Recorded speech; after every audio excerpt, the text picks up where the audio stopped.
friends, welcome back to my studio. I'm Katie and today I'm going to play with a new technique. This is using my jelly press, which is a thing I listed in my favorites for 2021, but I haven't done a lot of videos with it yet, and I'm going to today be working on trying to make some functional, just regular boxes to go with this Let's Planet kit that I've got. So I have a review of the Let's Planet kits that I've got in a video that I'll post up here, but I didn't buy any colorful boxes or plain boxes because you can do these a la carte, and I didn't. So I'm going to try to make some coordinating watercolory looking boxes to go with these, just as a mission to show you this technique. So what I've got are this jelly printing plate. I got this at Michael's. I'll put a link below. It comes in a couple different sizes. I got this 8 by 10 because that's the easiest way to do 8.5 by 11 sheets of paper. I've got this Brayer. I also got this from Michael's. There's lots of places to get these. We'll see if I use it or not. I have alcohol, just regular. I don't think the percentage matters. This is just what we've got. A cheap paintbrush and some stamping inks. So most of my inks are just these small 1-inch kind of sampler packs. I got these from Joann's, pretty cheap. I think they've been discontinued, but you don't need a lot. I just bought, or fancy ones, I just bought these because it was an inexpensive way to get a lot of different colors. So with that, oh, and we're gonna need sticker paper, or at least I'm going to use sticker paper, and I have these cosmetic sponges. I got these at the dollar store, and we will see. So I'm gonna open this up. It's just a transparent piece of gelatin. It's pretty weird, but it's a lot of fun.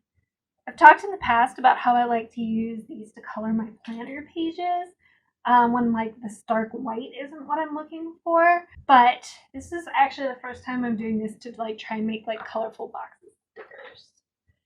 Now obviously colorful box stickers are usually white on the middle with a dark outline.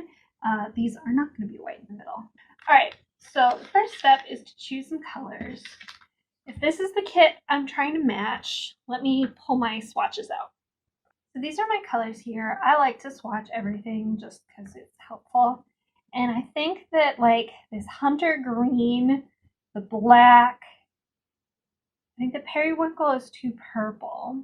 Maybe the chocolate, the red brown, those seem like good choices. The gray actually is pretty green, but that actually works really well. So I'm going to stick this off to the side so I can reference it. And we're going to get started and see what happens. So I'm going to start with my gray, and I'm just going to put a base layer of that on here, maybe with a small amount of green, because that's really... Now let's start with base layer of gray.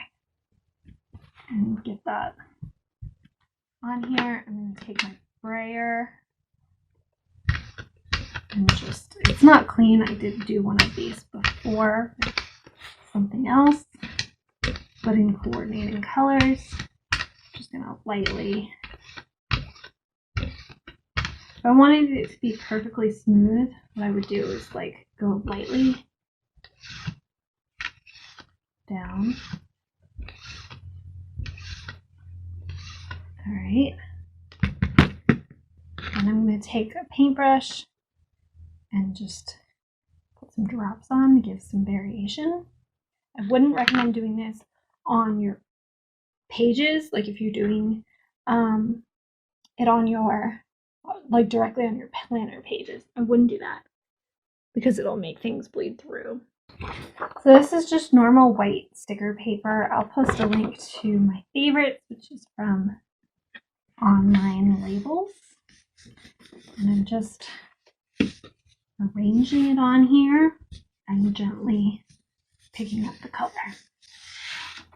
All All right, now we've got like a nice base gray, which I like. I'm gonna add a little green to it just to kind of have it go, but I kind of want it to be like splotchy and I don't want it too much.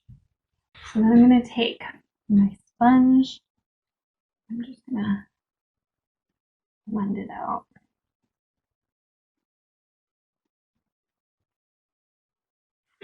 All right, and I'm gonna once again put some alcohol on there. Take my sheet. I don't need exact registration marks. I'm just going to put it on there, rub it gently with my hands. There, that's kind of cool. I like that blue that we somehow made. I feel like that is kind of reminiscent here. Let's see if we can get some blue on there. I don't want it too much. I might go in with the Brayer again. I like to do this by slowly building up color. I don't do things this way because it's fast. I do it because it's fun and kind of experimental. And I like the opportunity to get dirty. Alright, that didn't make a huge difference. It just added kind of a blue tinge to the gray. So I'm going to add a little more blue, more concentrated in a couple of places. Go in with my sponge. Take a little alcohol because I like this effect.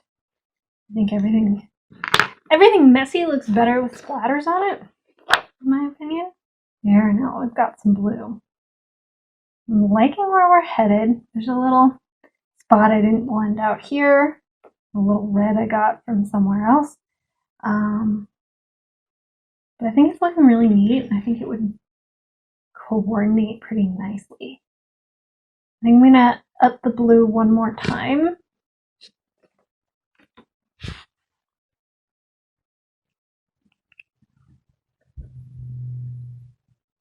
Again, just a little alcohol.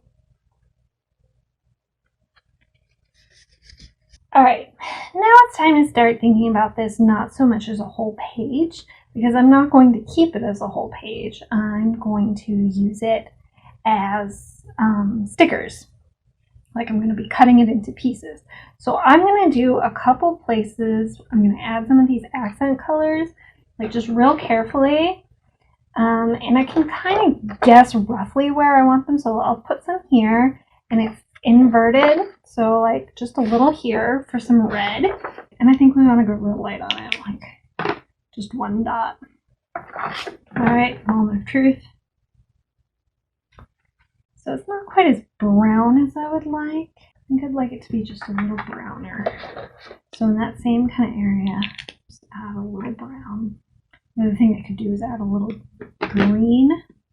That'll compete with the red a little and make it browner. Alright, that's maybe as good as I feel like going on that. That's going to be an exercise in muddiness anytime you do contrasting colors like red and green. It's a little tricky. I'm going to add a little yellow. I don't have the right color for this, which I'm sad about. I'm hoping if I just add a little yellow here. Yeah, see, that just brought a little of that in. I'll do just a tad more, maybe with a little brown. How do you think this will go with our kit? I think it could look really cool. I'm going to stop there, and if you wanted to, you could just cut it with like a craft knife or your paper trimmer into like box sizes.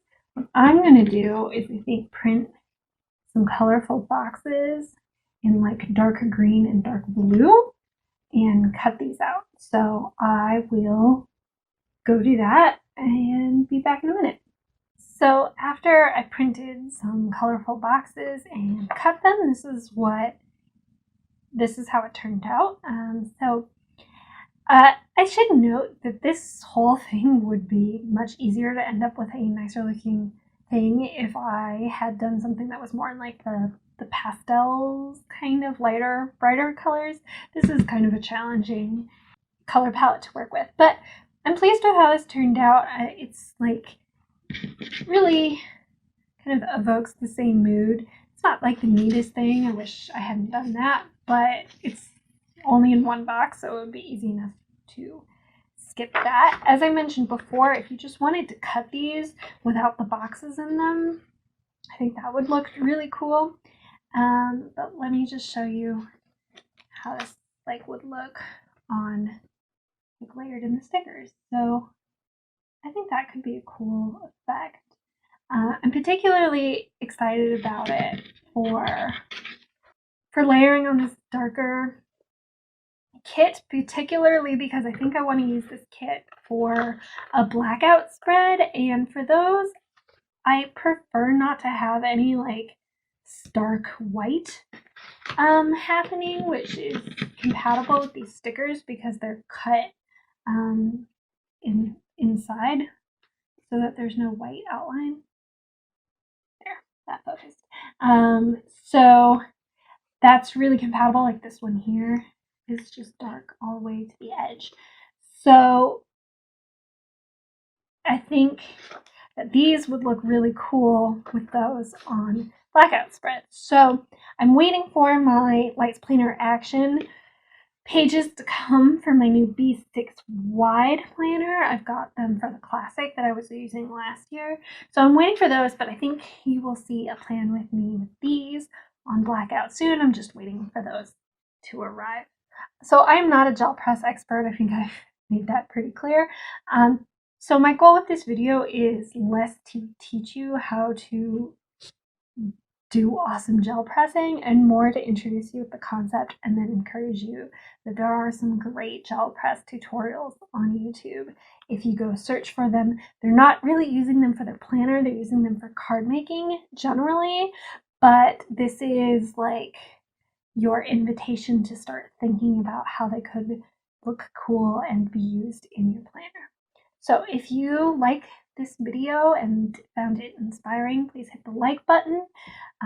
And if you want to see more kind of out of the box tutorials and plan with me, hit the subscribe button. I try to post at least once a week, and I'm working on twice a week. So if you want to see those, staying subscribed is the best way, especially since I don't have a super regular schedule yet. But I'm honored that you took this adventure with me, and I hope you enjoyed yourself. Bye, friends.